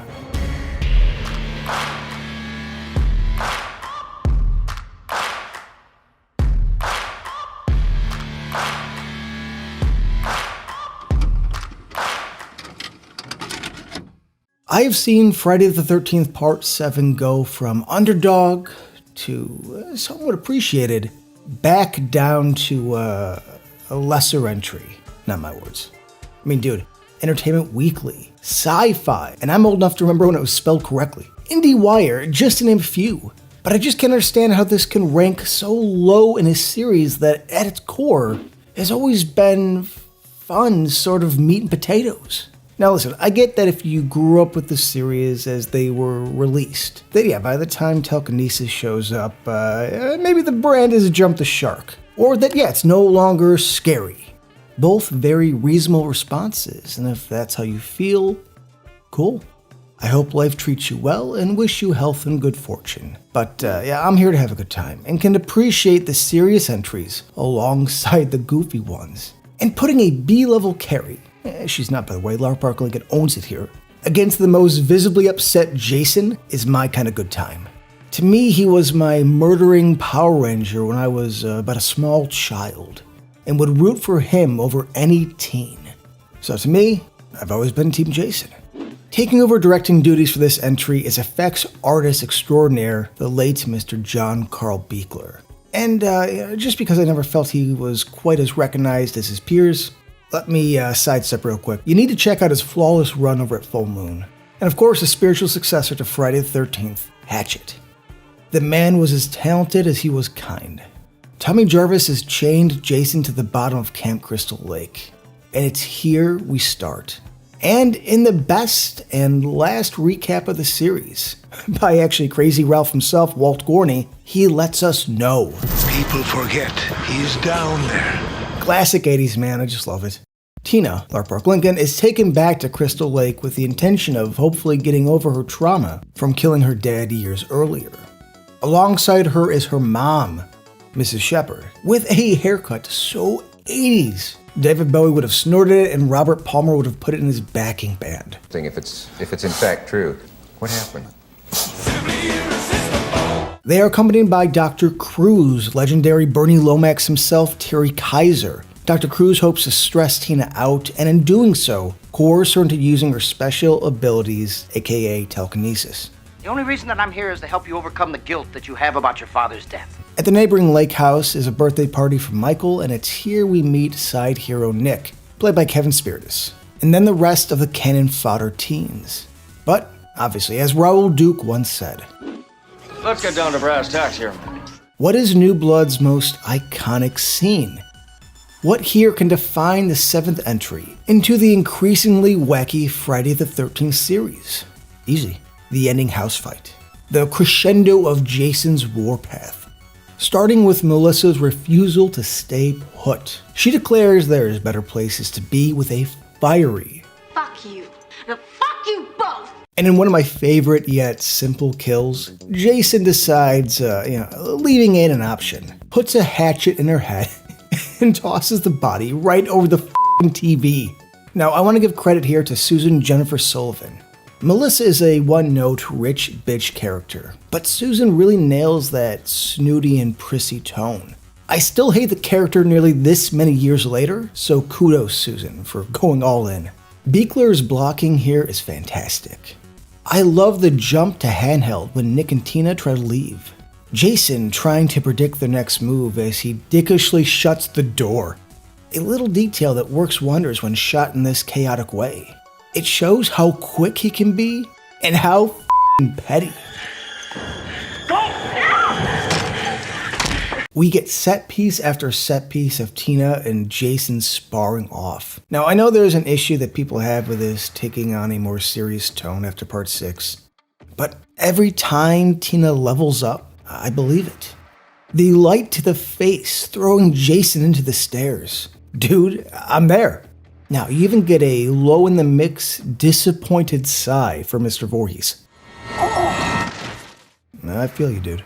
Followed by a decently tense moment where they both need to climb over the giant hole in the stairs. Buechler wisely films this bottom up, giving us the sense that Jason is just out of reach, ready and waiting. And Jason Voorhees busting through things has always been my bread and butter. It's a show of force that's both iconic and cool. As Jason tries to crush Nick with his foot, Tina squeezes his mask straps, oozing yellow pus and saving Nick's life. Now, the Jason face reveal is something that I feel this series is pretty famous for. And they go from pretty traditional, great, iconic to, Muppet? But the new blood not only has the best mask reveal, with Tina squeezing off of him, but the best looking Jason Voorhees face. I said it, 100%, don't argue. Kane Hodder's surprised and shocked look with his piercing one eye. But you know what? It's actually the shocked gaping mouth that sells this look. And great job by Hodder, as it's a minute touch but adds a ton of personality. Tina, being in her murder with lights phase, strangles our Kemp killer, sending him down below. Here, Tina fights with nails, leading to a pissed off Jason removing one center head. And his angry look rocks. Jump to a great engulfed fire shot. One in which IMDb noted that set a record for the longest uninterrupted on-screen controlled burn in Hollywood history. And as most things in the 80s were, the whole house was prone to explode at the first spark of life, so Tina and Nick escape with seconds to spare. And right here, we get that good old-fashioned effect of actually blowing shit up. According to the documentary Crystal Lake Memories, the explosion was way bigger than they had anticipated. Lenses were smashed on the IMOs, filters were melted. The amped up action mixed in with the lulls of tension and suspense is something that doesn't get brought up much. This ending fight scene really elevates and outdoes most of the Jason ending fights. I know that's not a big popular idea, but it's true. By now they needed to go bigger, and yeah, 7 movies in, I 100% agree. Friday the 13th Part 7 was our introduction to the Kane Hodder era, and gave Jason a style that had not yet been seen prior. John Carl Buechler was great as a director, and brought to life my go-to version of Jason Voorhees. Lar Park Lincoln as Tina was, and still is, one of the best protagonists of the entire series. You get the great Terry Kaiser as a maniacal evil psychiatrist. And listen, anything this man is in is instantly better because Kevin Spiritus makes for a great and sympathetic co-lead in the last act. And side note real quick, he's also excellent in Subspecies 2 and 3, which to me personally are two of the most underrated vampire flicks out there. So if you like this dude, please see him if you haven't. And that's it for Friday the 13th, Part 7, The New Blood. The ending house fight is the scene that sums it all up. And that's that. I don't subscribe to the hate. And yes, the MPAA infamously neutered this entry. Yeah, it sucks, but it doesn't affect the overall charm and inventiveness. I still have a great time. And in the end, Part 7 will always be the underdog to me. I'm Lance Velchek, wishing you health, happiness, and some needed time off. The Friday the 13th franchise can be divided into 2 parts: the Paramount years and everything that came after. The Paramount years produced 8 movies, 7 of them with Jason Voorhees slashing and stabbing and hacking up teenagers years after his mom got the job started. These movies are comfort food for so many horror fans, including myself. Even though we know full and well that most of the movies aren't of the highest of qualities, at least not by traditional standards, we return to them time and time again. It's the familiarity, the predictability, the pure 80s-ness of them. They're so easy to watch. I'm sure plenty of you have seen them each a dozen or so times, and will see them a dozen or so more times in the foreseeable future. And when you get together with your fellow horror fanatics, you might find yourself debating which of the movies is the best, and which of them is the worst. The title for the best can always be heatedly debated. Is it the final chapter, which I just covered on Real Slashers? Is the original still the one to beat? But the title for the worst can often be settled fairly quickly. Jason Takes Manhattan. Or as your friend might quip for the millionth time, Jason Takes Vancouver, or Jason Takes a Cruise Ship. Yeah, we know. And of course, this is subjective and there will be votes for Part 5, but definitely not either from this writer or this editor. But Jason Takes Manhattan probably gets it on the chin more than any other Friday the 13th movie, and there are legitimate arguments to be made that it deserves the beatings it gets. The claustrophobic boat locale that dominates 2/3 of the movie, the laughable attempt to make Vancouver look like New York, the eye-rolling humor that is frequently attempted. You don't understand. There is a maniac trying to kill us. Welcome to New York. And the ending. Oh boy, that ending. But it remains a fascinating entry in the franchise exactly because of its faults. Not to mention the what might have been factor. When you realize it was originally meant to take place in New York City, with insane set pieces we can now only dream about. That's why the Jason flick only a mother could love deserves to be dissected.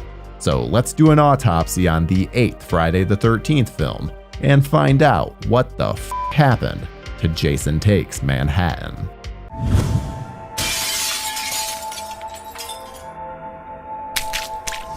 Let's step back a little bit and see how we got here.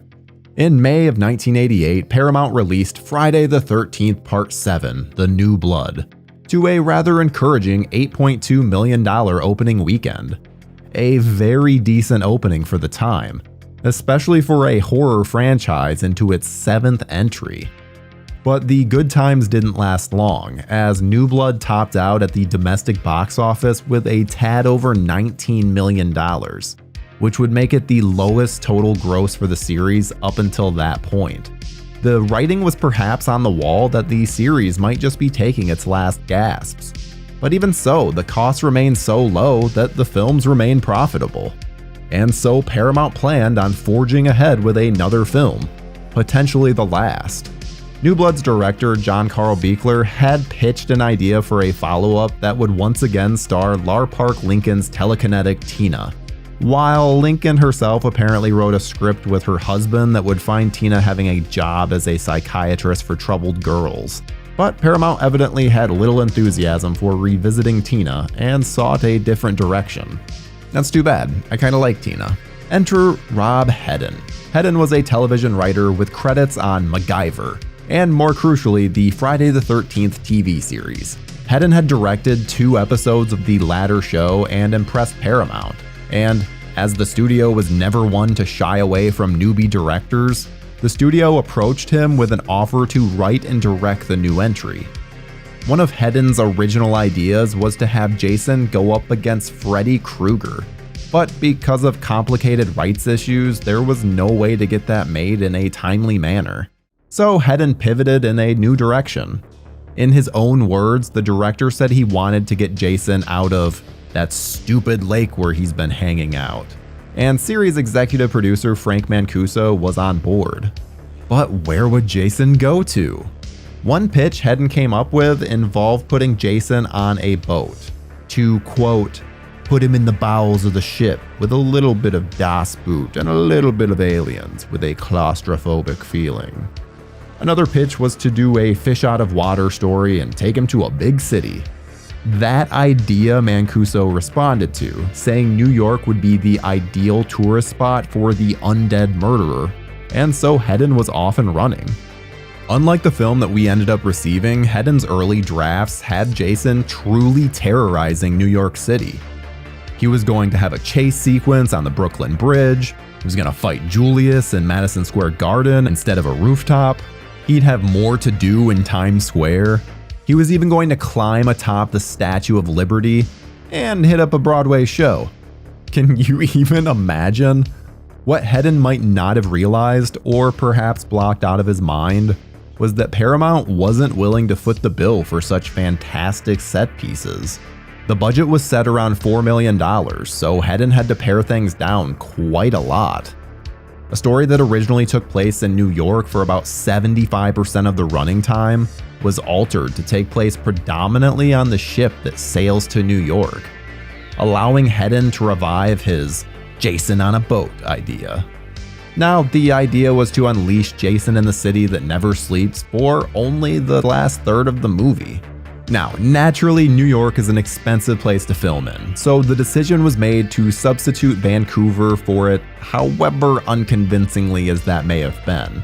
Still, the budget, which ended up being about $5.5 million by the time production started, was the largest in the franchise's history. Hedden went about assembling his cast and crew. Some would argue the most crucial character in the film is Jason himself, and the initial plan was to go with a stuntman based in Vancouver to wear the hockey mask. The producers apparently thought the prior Jason, Kane Hodder, wouldn't want to return, much to the actor's surprise. Hodder lobbied the producers for the role and succeeded, once again playing everyone's favorite rendition of the hulking, brutal Mr. Voorhees. Intriguingly, some of the actors hired didn't realize they were even making a Friday the 13th movie until they were actually on set.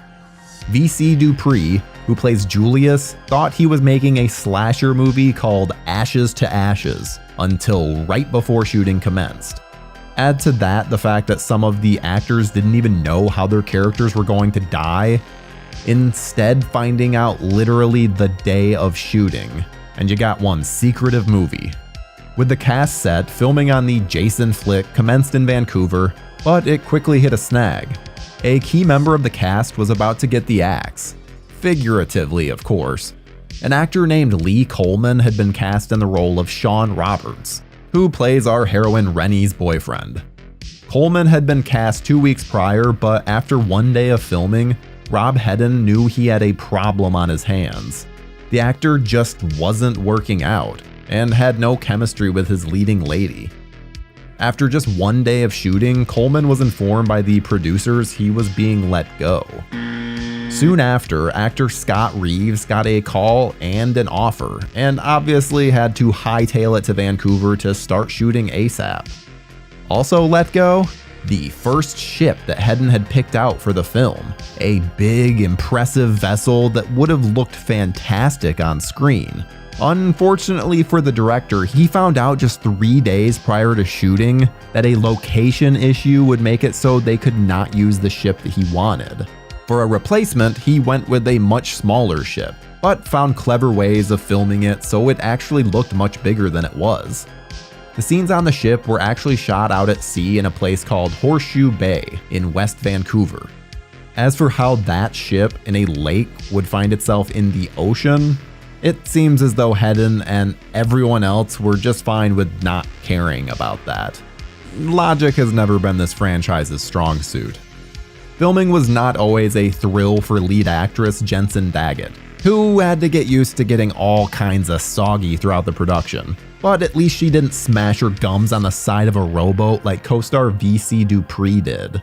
Of course, Dupree would get his whole block knocked off in the movie's most famous scene, which, as mentioned, was originally supposed to take place in an actual boxing ring at MSG. Oh, what might have been. Though we probably wouldn't have gotten this amazing dumpster gag right after.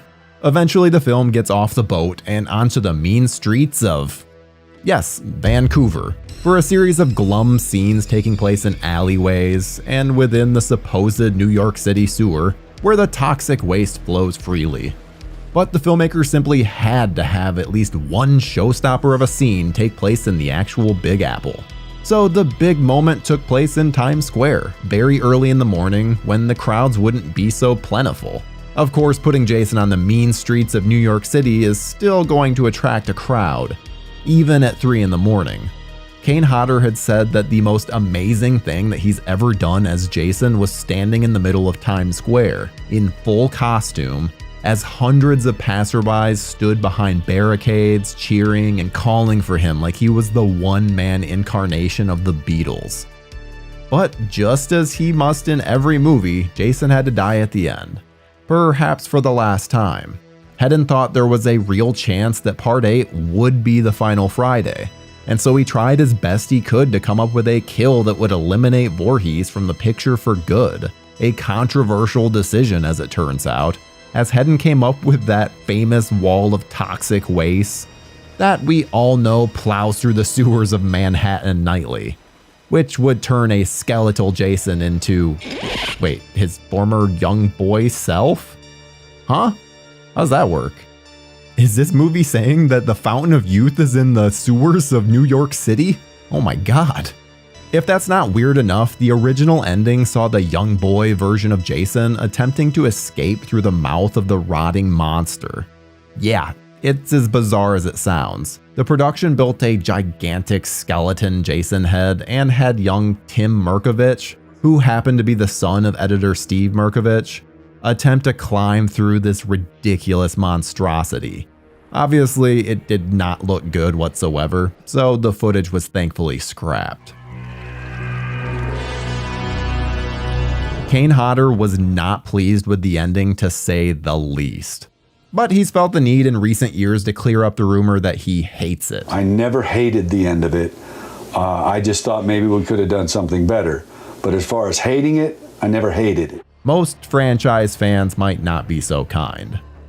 After shooting and editing were done, there would come yet another fight with the MPAA. Nothing new for this franchise, but the fact is that the film wasn't considerably gory to begin with, and didn't have to endure the kind of major cuts that some of the other films, like Part 7, had to. Still, the system was quite puritanical at the time, and the filmmakers had to lose a few scenes that were considered too graphic, as tame as they might seem by today's standards. When it came time to market the movie, Paramount had an easy job. Jason in New York City, nuff said. Their initial poster had the iconic slasher cutting through the equally iconic I Love New York sign. But there were two problems with this. One, the MPAA didn't like the fact that Jason's knife was bloody, and two, the tourism board in New York simply hated the very idea of it and threatened a lawsuit. Paramount obliged and removed the posters that had already gone up, replacing them with Jason menacingly hovering over the New York skyline. What did stick around was a very amusing theatrical teaser showing us a motionless Jason taking a moment out of his day in Brooklyn to stare longingly across the river at Manhattan. That was not Kane Hodder, by the way. Something that also stuck in the actor's craw. Take your best shot, motherfucker.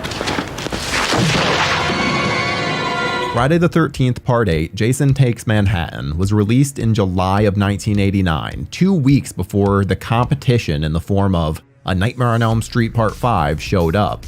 The reviews were unfavorable, which was always to be expected, but the box office results were just as tepid. The film opened in 5th place to a tune of $6.2 million, and ultimately wrapped up with a paltry $14.3 million. Making it the lowest grossing film in the series. Jason was just all washed up. And with that, Paramount quietly ended their association with Friday the 13th, having seen enough evidence that perhaps it was time to bury Jason for good, no matter how pitiful the finale. Of course, The Man in the Mask would be revived only a few years later by New Line Cinema and original director Sean Cunningham, but for many it was the end of an era. Jason's Paramount years had concluded after almost a decade. And for the Friday the 13th faithful, those are the only movies that really count. As for Jason Takes Manhattan's overall legacy, well, we're still talking about it today, aren't we? No matter how misguided and silly it may have turned out, the fans of the series are a forgiving bunch, and though it may arguably be the low point for the Paramount years, it oddly still holds a place in many of our hearts. I know it does mine. You're dead, fuckhead.